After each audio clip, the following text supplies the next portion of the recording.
Welcome to Flip Nerd Live, discussions with and training from America's very best real estate investing professionals. We meet live twice a month to discuss what's working now and get your questions answered. We broadcast live inside of a private online community, which you can join for free by visiting flipnerd.com/live. Let's start today's show. What's up, everybody? Hey, welcome to today's show. What's up, Tim? What's happening? Hey, Mike.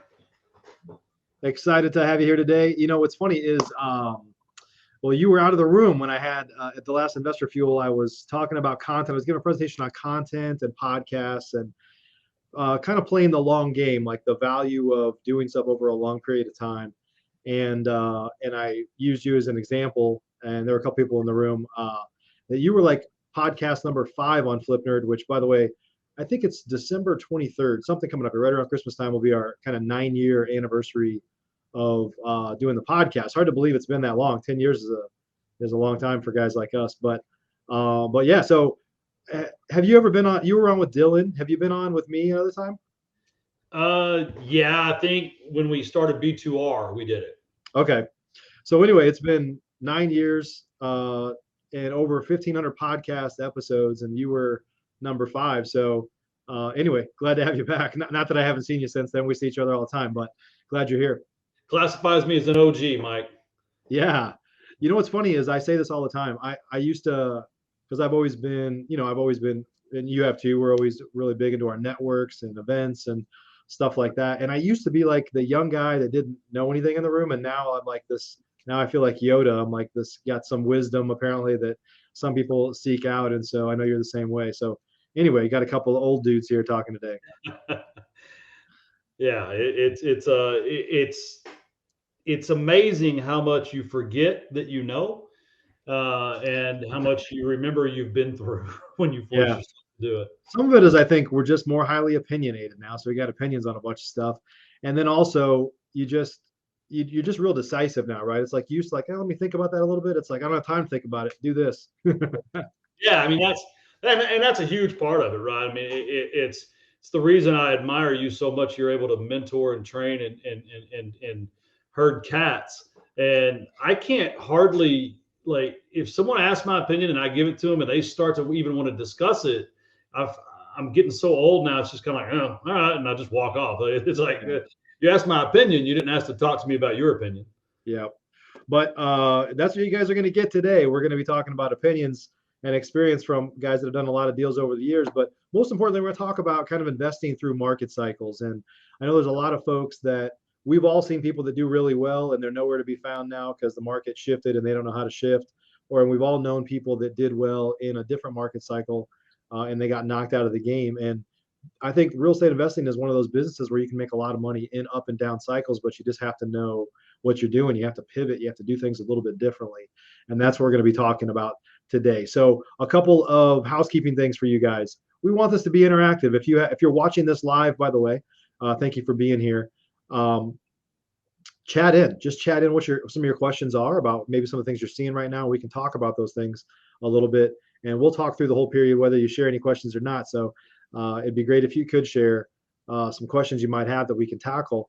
And then also, if you're not watching this live, we do this live a couple times a month, and I'm going to give you a link here. If you go to flipnerd.com/group, that actually gets you access into our group. You can sign up to get notifications of these shows when we're doing them live, so you can join us live and ask your questions. And you can get access, by the way, if you go to flipnerd.com/group. This is a live version of the show that I haven't done for very long here. Just really started this a few months ago. And we have about, I think, 8 other episodes that we've done live so far. And I'm only bringing heavy hitters, people that are good friends of mine, have a lot of respect for, into this live show. And so those are just some of the most powerful podcasts that we've done. If you go to flipnerd.com/group, you not only get notifications of future episodes, you get access to those last 8 or so episodes that we've done so far and all the ones going forward. And now, a word from our sponsors. Investor Fuel is America's #1 mastermind community for professional real estate investors, where hundreds of the top investors from across the country come together to build stronger businesses and stronger lives. Our community is about giving and transformation. If you're ready to take your business to a whole new level, please learn more and schedule a call with us today at investorfuel.com. Investor Machine is the nation's #1 done-for-you lead source for professional real estate investors, serving many of the highest performing and most respected real estate investors in America. We use a unique approach to data that is truly unlike anything else on the market, then execute your direct mail and skip tracing campaigns for you. Markets are filling up quickly. If you'd like to learn more about our world-class service, please visit investormachine.com. Find out why over 7,000 real estate investors and agents have chosen Carrot to build their website to attract and convert more online motivated seller leads. Visit flipnerd.com/carrot to learn more about how Carrot can help you. While we're getting started here, tell us where you're from, just chat it in, and then also start thinking about some of your questions about, how do I pivot, or I'm having these challenges, where do we go from there? So Tim, tell us a little about your background. You've been doing this longer than me, so how did you get started? When I got out of the Marine Corps, I ended up just putting my resume on a website. It was called militaryhire.com. And another Marine ended up hiring me to be his project manager. And he was a flipper. Started out just working for him as a project manager. Ended up, he taught me the acquisitions game, right? That first house, you never forget it, do you? I mean, it's had a for rent sign nailed to the tree. And he says, we're going to try to buy this house. And I'm like, you're crazy, man. I mean, it says for rent. It doesn't say for sale. And anybody that's got experience and listen to this, like laughing right now, like, yeah, idiot. That's the way. Yeah, I mean, that was back in 2001 or 2002. And, just a series of introductions and exploits that kind of leveled up my game every couple of years, and met people that could help me, and then met people that could help me, and then met people that could help me. And before you knew it, here I am, the old guy in the room. What's funny is I think you were also out of the room when I was telling people this of, over the years, because you were there when I started. Went from knowing nothing to knowing a few things, and I've been blessed to have met like lots of people, lots of amazing people in our mastermind and our Investor Machine business. And I've done the podcast for 9 years, so I've been a networking kind of maniac over the years. But you're one of the people that I know from the very early days that I still am even in contact with. So I'd say you might be my oldest friend in the real estate investing world. So congratulations for that. So it's funny. I was thinking about this the other day, Mike. It's funny the people that stick around out of desire versus require. And I was thinking the other day, I was talking to my wife, Jennifer, who and I said, I may just shut down the wholesale buying, selling, flipping business. And it's because we pretty much moved on to investing in people's syndications and bigger deals and less active, more passive, kind of as I try to find a plan to put myself out to pasture, right? I mean, because I don't want to run I think life's about progressing and growing. So I think, it's an interesting dichotomy between the ones that are no longer here because the market chewed them up, or the ones that kind of exercised the dream, right? Reached that point to where they could step back and enjoy the fruits of their labor. Yeah, I made some comment coincidentally just a few days ago on social media about how, and it was really from the view of an entrepreneur, how much better life is when you don't need anything anymore and you just want stuff. It's like I don't have to worry about survival or eating or paying my bills or any of that anymore, and how you get to act differently. And I think there's a lot, you and I both know there's a lot of carnage in this industry and probably all entrepreneurship, honestly, of people that start something and they kind of stop 3 feet from gold. It was just too hard, or they weren't able to kind of keep pushing forward. And the best days are yet to come. You have to get over it. You have to learn some of those lessons, right? But I think in entrepreneurship and in real estate, it's great when you get to a point where you don't have to do those things that you don't like anymore, and you can focus on doing the things that you want to do, right? And so, and I think we know tons of people that have made that happen. And of course, we know lots of people that didn't as well. But I think the people that didn't they just quit too early, right?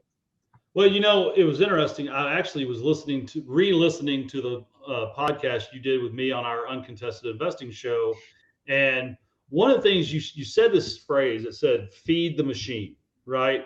And that's actually what spurred the conversation with Jen. It was like, how much of what we do still is to feed the machine, and then it was fun to look at, do we need the machine, right? Like, it's not to give up or to quit or to stop. It's just like, do you still need that machine? Like, did the machine already serve its purpose?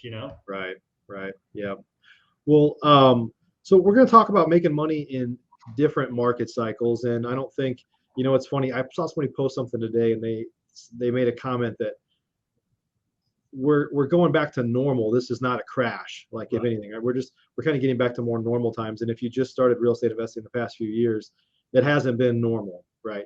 So I think for guys that have been around for a while, you realize that, like, the sky is not falling. I think you made a joke a little while back we were at an event, and somebody's like, the days on market are slowing down, and you looked it up in their market, and it had gone from like 4 to like 7 or 9 or something. We're like, oh, well, that's still not normal. Like, that's kind of crazy talk. But let's talk a little bit about some things that you do differently in different market cycles, and to stay safe, because I think as real estate investors, you always have to kind of pull that risk lever down if it feels like things are changing, right? It's like you just pull back. You don't lean into, you don't go from the market feels like it's slowing down. So instead of rehab a $200,000 house, I'm gonna start to rehab $1 million houses. You just don't do that, right?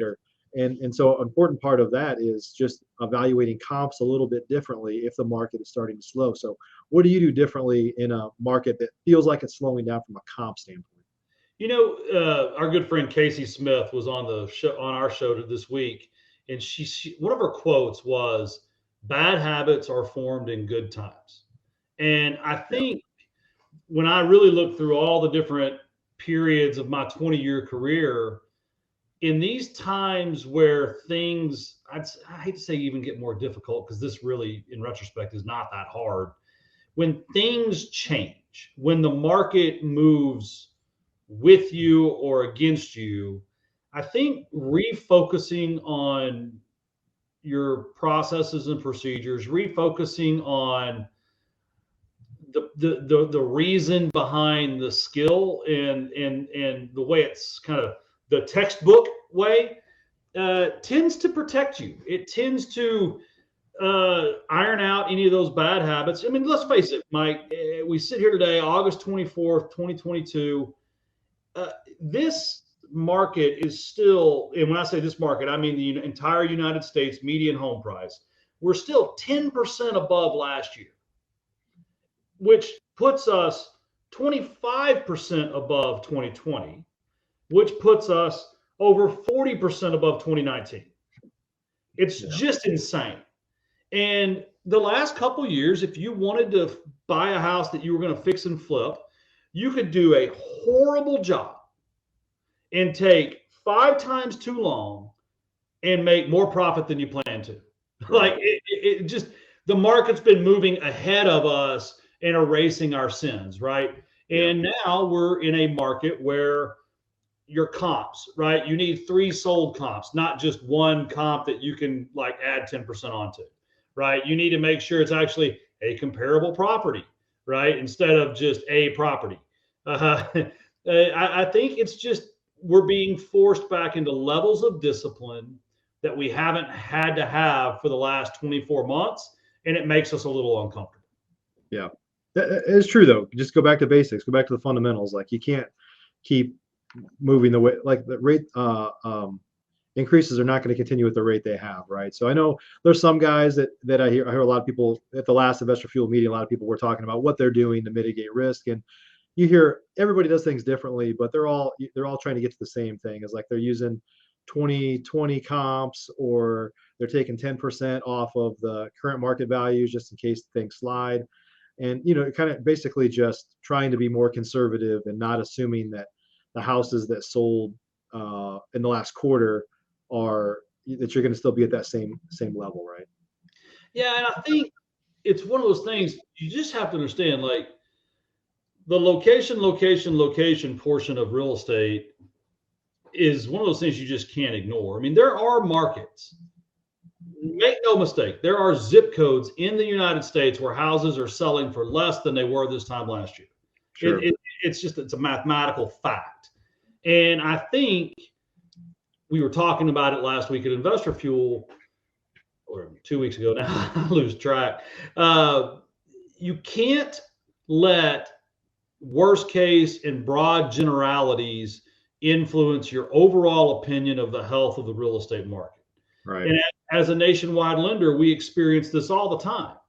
There are people we finance in the San Francisco Bay Area that are buying and are selling houses for 10, 15, 20% less than they had planned to or than they were last year. It's happening. Salt Lake City, it's happening. In general, in Dallas, it's not happening. There are parts of Tampa, I heard, I haven't actually verified this. I hate to repeat things I didn't verify. But my buddy Lawrence said there were parts of Tampa that were really hurting. So I think investors just have to really hone back in on the basics, on the data, and you shift. The old book, Who Moved My Cheese, right? You shift, right? If you were making a bunch of money rehabbing $3 million. I actually have some cheese right here. Styrofoam. This is one of my props. Coincidentally, sorry, little side note there. No, it's good, right? Because if you were making a bunch of money rehabbing $3 million houses in San Francisco, you may not want to do that right now. Right. But for instance, our friends Sid, right? They went to Kansas City and partnered up with another investor, and now they're growing their business there, right? So I think it's all about educating yourself and moving with the market, not moving against it, right? You don't want to move against the market. Yeah. And part of that could be part of the way you can mitigate risk is different exit strategies, right? It could be not rehabbing as high houses. It could be doing more wholesaling instead of rehabbing. It could be doing more wholetailing instead of rehabbing, right? There's just ways you can kind of move your risk down, which generally is to try to get in and out of deals faster before a market could change even more, right? Yeah, and I've always given you credit for kind of creating the wholetailing model. It's just because you were the first person I'd really heard of that did it at scale back in, was it 10, I think? Probably 2010. We were doing it for a long time. I don't know if I'm the godfather of wholetailing or not, but you're right. I definitely did it a lot back then before it was cool, before you really started hearing people talk about it. Well, but when I look back, number one, I thought you were stupid then, and you weren't. But when I look back, what you did is you moved with the market. You saw that there was a lot of people looking for distressed inventory on MLS. You saw that MLS, that was the big thing. Everybody, we'll teach you how to work short sales and buy cheap, and that was the big thing. So you simply moved your business to where you could capture what was happening.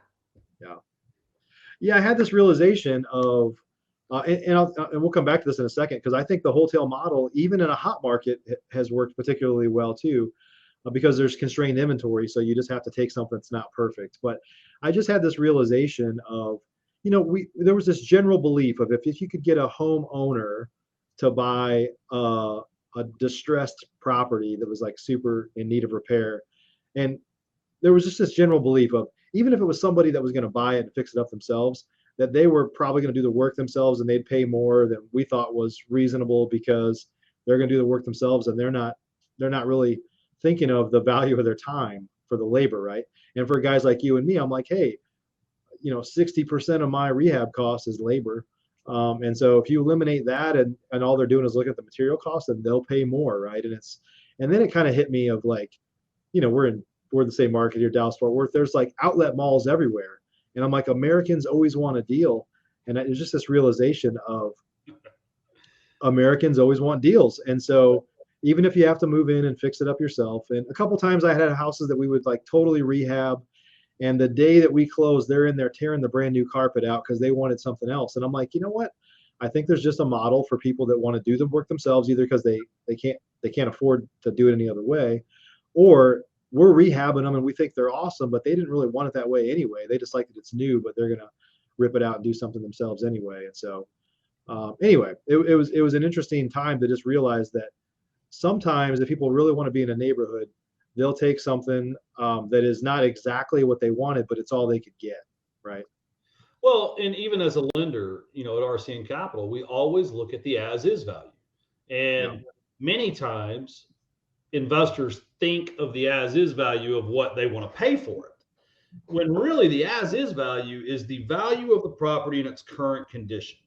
And that value doesn't include fix and flip profit, right? It's literally whatever it's worth to a customer. And typically it's kind of like the ARV minus the a general contractor level repair, right? right. That's kind of the as is value. So it's just, it's again, if you go back to the basics of real estate, these things have been out there since that I know of, since the 60s and 70s and 80s, that there was an as is value, there was a after repaired value, there was a loan to value. I mean, it's not rocket science, but we're getting close to making it a true science, I think. Yeah, working on it. Any other thoughts on adjusting exit strategies, like doing things different? Are you doing anything differently in your business? Or, I mean, like you said, we're here in Dallas and the market is still pretty good. So I know it's different by market, but are you seeing people across the board? You're tied to a lot of people. Are you seeing them change their exit strategies in this market? Yeah. I think on the wholesale side, it's been really impacted because a lot of the, I can't say dumb money because it's actually really smart money. A lot of the overly aggressive money has just pushed pause. Right. Yield buyers, the hedge funds, a lot of them are just like, yeah, we'll wait and see. Because if it creates a falling knife, they benefit. If it doesn't create the falling knife, it doesn't hurt them, right? Like they're not trying to feed their family right now, right? Right. When you have billions of dollars, you're kind of like, no, that's fine. So I think it's hurt the wholesale market more than anything, mainly because when a big slice of demand dries up or vanishes overnight, those that are still out there buying, let's just face it, investors are sharks, right? If you're looking at a wholesaler list and you start seeing a lot of price reduced, all of a sudden there's not a feeding frenzy. There's a I'll have to watch that. And so I think the wholesale market's being impacted a lot. And so you asked what we're doing different. We're really just looking for deals that we can wholesale because I think there's still a very limited amount of inventory. And I think if you can put it on the market, you'll make money. I've been buying some lots. That's been fun. And then at RCN, you limit. Before we were pushing to an 80 LTV type loan. 80 LTV is not the best idea right now, and not just as a lender, as a borrower, as a flipper, right? Because the previous 9 to 12 months, if you bought at 80, you were exiting probably at 105, right? Now, if you buy at 80, you may exit at 97. And if you exit at 97 and you bought at 80, as you and I both know, there's not very much meat left on the bone at all. Right. If you encounter any problems in your project, you're probably in a losing money situation. So, we look for more liquidity now. We've still got some investors that we're doing 100% financing for. It's frankly, it's the customers that have a good story. They're like, no, I have this much money and this is my plan and this is what I'm doing. One of your investor fuel members, we're doing 5-6 loans a month for him. He's taken 10% off the ARV in his numbers, like just in case the market goes bad. And when I tell that to the capital markets folks, it impresses them. Like he's asking for a loan at 100% financing, but it's not 100%. It's 100% of a 10% haircut, right? So it makes you feel like you're doing business with someone that's thinking ahead of the game, which then makes you want to lean in with them. Yeah. Yeah. And that conservatism is good. Honestly, it's probably helped me, really not lose money on many deals at all. A handful of deals over all the years, 15 years really. And but it's caused this kind of weird time right now where I think wholesalers have dropped their prices on what they're dropped their offers on what they're willing to pay, and I think a lot of retail sellers, let's say sellers, are hanging on to that equity because it's more equity than they've ever had. And they don't want to give it up yet, right? And I think it's kind of caused this like gap that everybody's like, well, what are you going to do? I don't know. What are you going to do? I don't know. What are you going to do? Everybody's kind of waiting for somebody to give, right? And something's going to give, right? Either wholesalers are going to figure out a way to pay a little bit more by having a creative offer of some sort or whatever. And the sellers are going to get in a situation where they have some distress. They've got a bill to pay. They've got something going on and they're going to have to cave. And it's going to happen. That's how markets are made. But it's this weird period where it's like a standoff, right? Well, John Burns, I don't know if you follow John. A little bit. He put out a stat last week, and it was something to the effect of 73% of existing mortgages are under 4%. It was crazy. And then when you looked at it again, it was like 83% were under 5%. And so it's like now you can't really get a rate under 5%. And so it kind of starts to show you it's not just holding on to the equity, Mike, it's holding on to the affordability. Yeah. Sure. Yep. Let's talk about relationships with lenders. So I recall, and I'm not trying to drag out any bad memories or whatever, but I recall when the downturn was happening, 08, 09. I was just coming in, so we were naive to what was going on. We fortunately had a couple of lending relationships that were pretty strong. I know you had some lenders pull the rug out from under you a little bit, and some of it was what a lot of folks have dealt with over the years is they get really comfortable with one lender, and then something changes, and they had all their eggs in one basket, right? And I know, even though you are a lender, I know you prescribe to having multiple relationships just in case things change, right? So talk about the importance of having relationships with multiple lenders in a changing market like this. I'm going to talk about that, but I found the stat. So check it out. 34% are below 3%. 39% are between 3 and 4. 18% are between 4 and 5.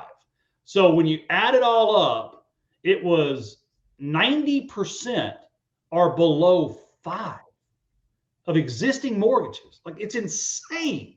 Yeah. So anyway, wow. I wish I should have refinanced all my rentals. I never did it. Dang it. I know a guy that told you that. I know. I know.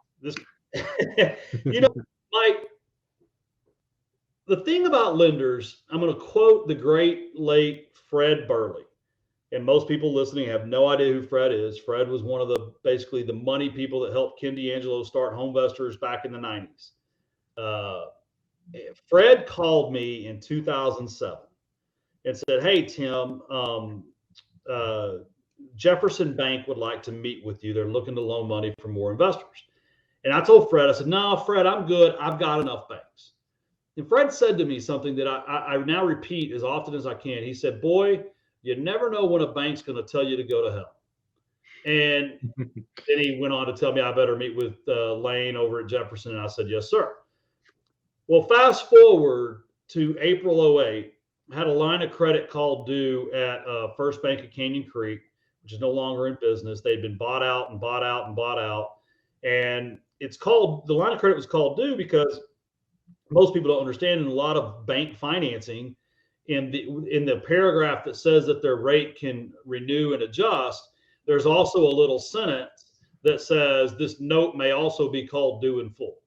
And so what happened in April of 08, which if you're too young to really understand what that date means, it means there was no money available for anyone.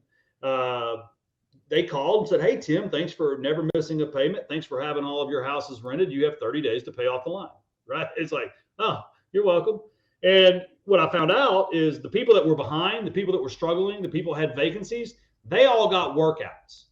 It was those of us that the bank thought they could get money from that they called their notes to, right? So people may be listening thinking, well, I mean, I got plenty of money. I've got great credit. The bank would never call my line due. Well, that's actually when you need money, you don't call the broke people in your family, right? You call the ones that actually have. Right? I mean, so that's the thing is like I didn't know that, and that was 14 years ago now. And if it anyway, the whole point is if it wasn't for Jefferson Bank, I would have been foreclosed on all those rentals. There was nobody else that would loan me money at that point in time. Yeah. So the message is you can never have too many lenders. You need to understand the entire financing market, and it is always too late to look for money when you need it. You want to look for money when you don't. Yep. Yep.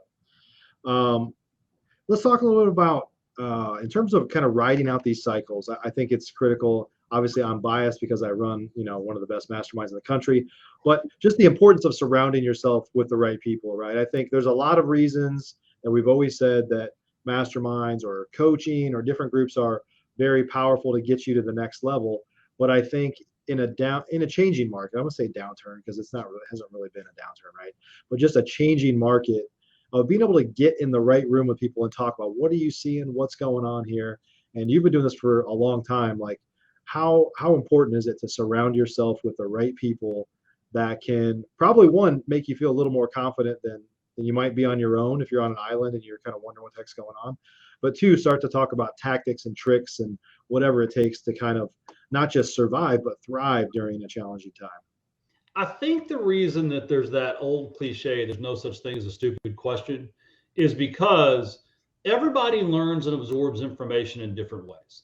And I'm the type of person, and so is my wife, that we like to play intellectual pitch, right? And I can tell you do as well, Mike. And that's probably what makes you such a great podcast host. And it's what's helping me with my podcast is when I ask a question, I'm actually very interested in the answer. And not even because I want to change, but it's just information, it's data, it's opinion. So the previous, I'd say 4 years from me joining RCN last year as the executive director, I was functionally retired. And I'm going 3 places with this answer. And I ate a lot of barbecue and I hung out with my contractors and my wife and my kids. So in that list of people, there's not a lot of high achieving, highly intelligent human beings. My children, are my children, and my wife is high achieving and high intelligence, but the contractors in general aren't. And so what happened is I didn't even realize that I had degraded my own opinion of myself and my own belief systems. And the best thing about joining RCN Capital, so we took Finance of America public last year, which then I didn't have a non-compete anymore, and that's when I joined RCN. But the best thing about the best thing about joining RCN has been the masterminds, the family reunion, which you're in, and the Investor Fuel and the others, because I get to be around people that have just desire, right? They've got that hunger, and that hunger is contagious, man. And when you, I give a lot and I answer a lot and I know a lot, but like when someone asks something and you say something, you're kind of like getting your pen out. You're like, shit, I better do that too, right? It's like I wrote down on one of the pieces of paper, I said, "You suck," right? And it's talking to myself, right? Because I think when you're just around those people, the rising tide truly does lift all boats, and you'll find answers to problems you didn't know you had, but you'll also, I believe that when you help other people, the universe helps you back. Yeah, no, there's no doubt that if you put enough goodwill out there, like that stuff comes back around, right? And I think it's like a lot of things in life. You can't say, well, I did this great thing today, and I'm probably going to get this great thing that's going to happen to me tomorrow.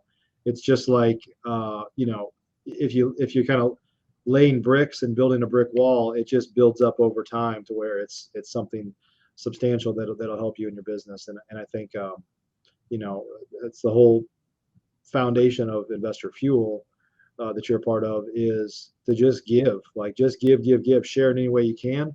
And I'm just telling you, the biggest givers, we give away awards for the biggest giver, right? The people that give the most are the people that have seen their businesses increase the most because they get it back tenfold. And also, like you said, I've always believed this, and I hate when people say I don't really do a lot of new investor coaching anymore. I do a little bit, but I've done a ton over the years. And I always hate when people say those who can't do like teach. And I believe that might be okay for some university professors that have never had a real job, right? Maybe. But for me, coaching and teaching people and being at the front of the room, whatever it is, has always helped me level up. For what you just said is like it forces me to say, I have to practice what I'm preaching. Like I have to do this better. I have to get better if I want to stay the guy that's in the front of the room or on top. I have to keep leveling up, right? And it's some level of accountability. It forces you to just like not just have an opinion. It's like you have to act on that opinion, right? Well, someone asked me over the weekend who my greatest enemy was, and I truly don't have any enemies as far as I'm concerned. But also, I mean, my biggest critic, my biggest enemy is myself. Like the actions that I do and I don't do. Yeah. And I, I think the biggest resource that a man can have is the mirror, right? But because really and truly, when something's not going right, look in the mirror. Most likely, it's your fault. Yeah. And when you go to these places and you hear a 26-year-old kid wholesaling 200 houses a year, making $10 million, and you're over here, I've been doing this 20 years and I do 40. You're kind of like, wait a second. Like, am I leveling up or am I leveling down? Am I doing this on purpose? Is this part of the plan, or is this complacency and laziness? And I have those conversations with myself in the mirror. Yeah. Cool, buddy. What else are we missing here for kind of writing out market cycles? We talked about a bunch of different stuff here. What are we missing here? Somebody said they wanted to buy your wholesaling business if you decide to shut it down. A couple of folks commenting on creative finance is ripe for the picking, which I agree. I mean, some of the best assets for these houses is not necessarily the house anymore; it's the mortgage, right? That's come along with it if you can get a sub two, right? And so, anything else we missed on kind of riding this roller coaster, but I think number one is shield yourself from negativity. And number two is you have to understand right now, man in the mirror. Yeah, let's go for it. Right now, percentages are going to be very, very misleading because if the days on the market in Dallas Fort Worth increased by 100%, if they doubled, we would still be half of normal. Yeah. So they would have to double and double and double. But there's all this. Look, I mean, media has become about advertising and eyeballs. So be careful what you let into your brain. Part of that's by who you surround yourself. Like, be careful getting news from Facebook. I know we're live on Facebook right now, but well, our headlines and articles. We're not being fact checked here, anybody. So it's all facts. Just believe me. Yeah. I think that's probably number one. Be careful where you get your information. Number two, surround yourself with people that are on the same journey as you, right? Like, they're either where you're at or where you're going, not where you were. And too often, especially from this entrepreneurial world where we all kind of have to create our own successes, where we came from is just not like full of rock stars that are going to help us get where we want to go. Yeah.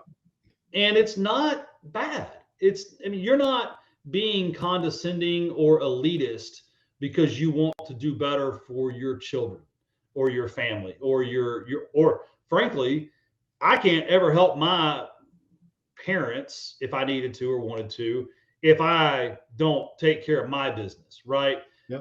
So I think at times like this, number one, focus on data and facts. Number two, be very careful who you let around you or into your ear. And number three, It's multiple exit strategies. I think right now, anything that you're doing in real estate, you need to have at least two outs. Yeah, yeah, that's good.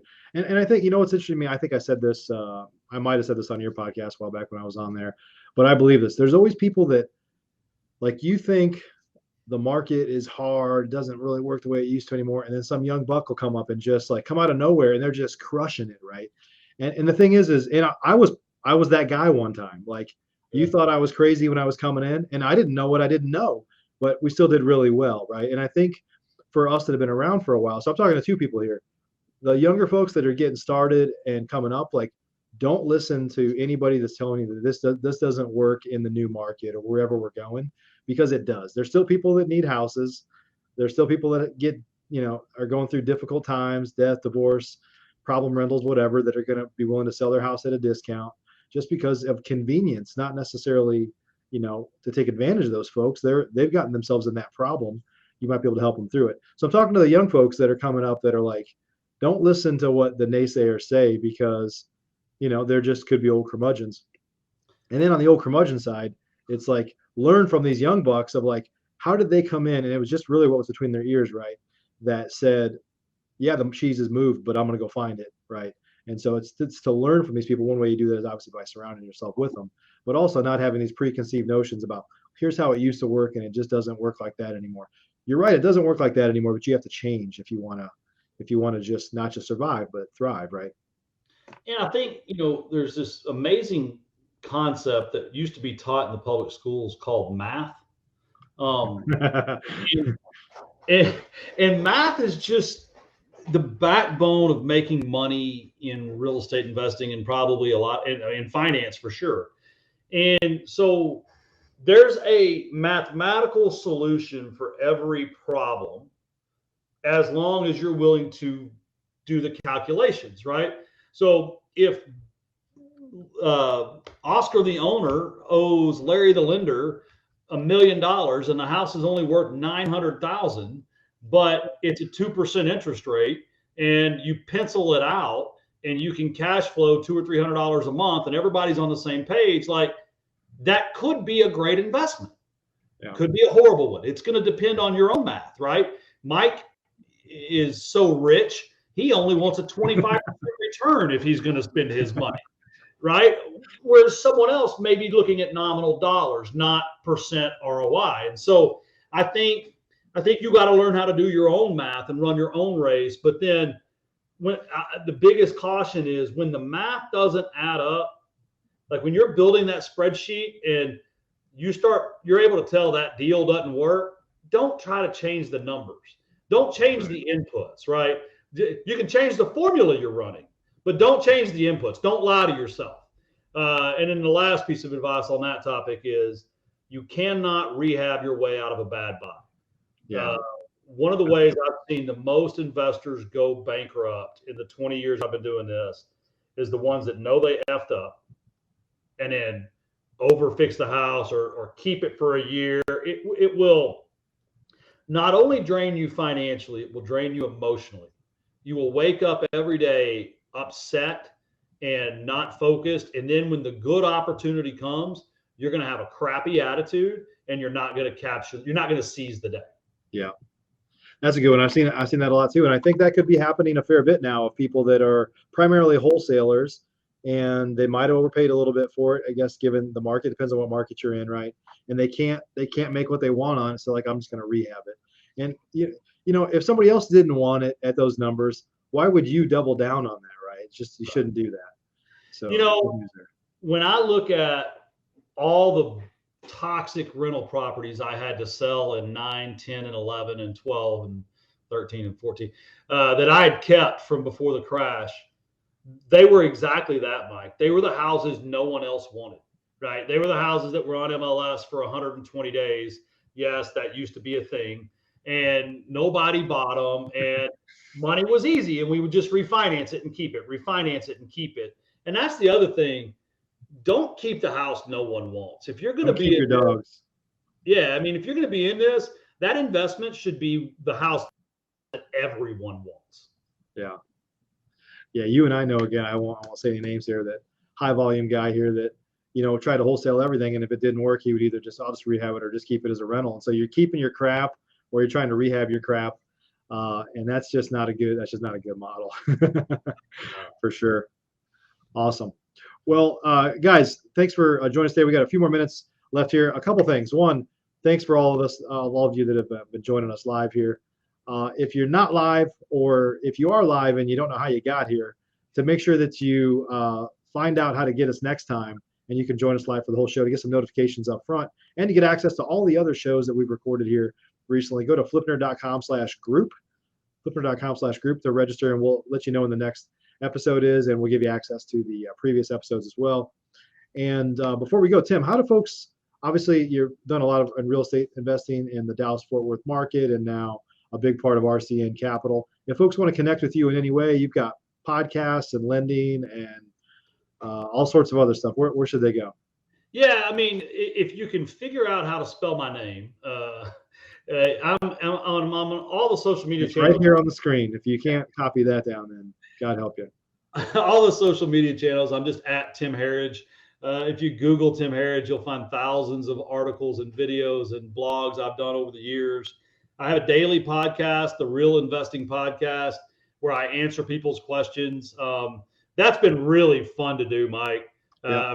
I've got it down where I can bang out 2 weeks worth of content and answering questions in an hour. It's just really been fun. And then we have the weekly RCN Capital Uncontested Investing Show, which is presented by REI Inc. magazine in a partnership with RCN.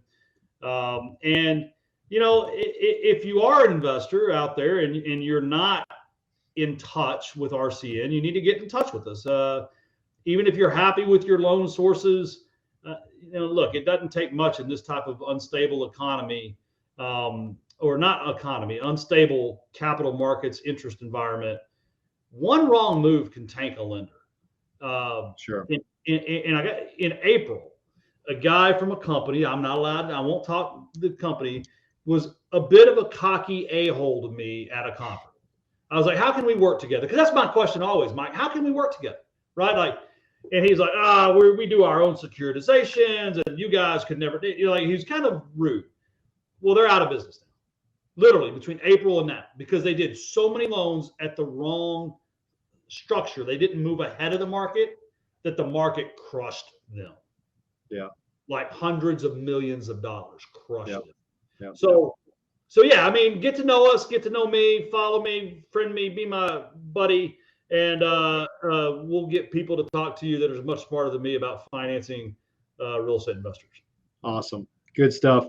Guys, since we're live, I'll go ahead and say this. We have one other couple, I guess I'll give a couple plugs here. It's my show. I can do what I want, right?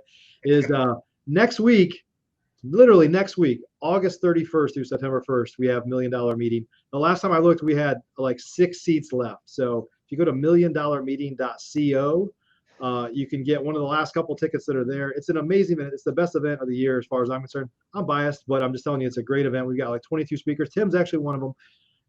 And we have a lot of amazing speakers. And this is what I do. I ask 22 people to come share a half hour of their very best tip on a topic, right? So it's not, nobody's pitching anything. It's not a pitch fest. It's just great information on how to do this.